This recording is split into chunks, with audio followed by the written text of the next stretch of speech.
Sailburua, Euskararen Aholku Batzordearen kideo, Jaun-Andreok, arratsaldeon eta ongi etorriak. Euskararen Aholku Batzordea eta Euskararen Legea urte berean sortu ziren, 1982ean. Orain, urteek ematen duten ikuspegiarekin, uste dut aipagarria dela mugarri horiek partekatzen dutela oinarri sendoa, hau da, adostasuna. Adostasuna funtsezkoa izan da gauden tokira iristeko, eta uste dut gehiagotan azpimarratu beharko genukeela adostasun hori landu zutenen meritua. Larun batean, Euskaltzaindiaren, eta hemen dago Euskaltzainburua, Euskaltzaindiaren mendeurrena izteko ekitaldian aipatu zen Euskara bidegurutzean dagoela.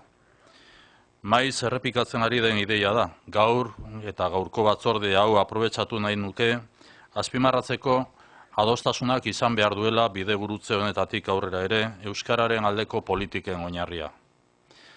Gizartea atzean izan ez balitz, prozesua aspaldi irtengo zitekeen errailetik. Aldiz, prozesu hau gizartearekin batera egin denez, sostengu hori sendotu da era argian gainera. Azken inkesta soziolinguistikoaren arabera, Euskararen eremu osoa kontuan hartuta, 8 puntu igo da Euskararen erabilera sustatzearen aldeko jarrera 1981 urtetik. Autonomia erkidegoaren datuei erreparatuz, biztanleriaren 75% daude Euskara sustatzearen alde, orain dela 28 urte baino 10 puntu gehiago. Eta 9% baino ez daude Euskara sustatzearen kontra, inoizko zenbatekorik basuena da hori.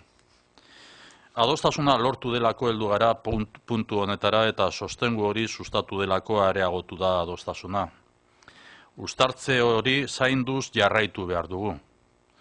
Larun bateko ekitaldian bestalde, etorkizunera begira jarri ginen Euskaltzaindia lagun.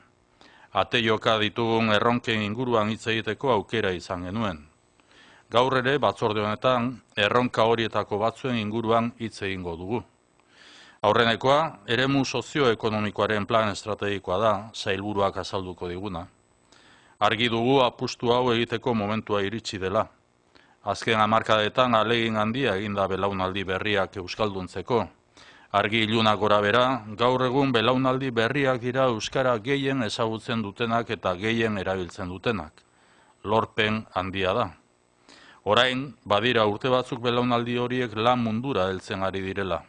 Orain beraz, bidea eman behar diegu bere lan jarduera euskaraz egin ahal izan dezaten. Beste erronken inguruan ere hitz egingo dugu. Helduen euskalduntzea, hiztunen aktibazioa, genero eta hizkuntza berdintasuna edota ingurune digitala euskalduntzeko erronka. Orain arte bezala Euskararen Aholku Batzordea izango da adostasuna eta sostengua uztartzen eta zaintzen jarraitzeko foroa.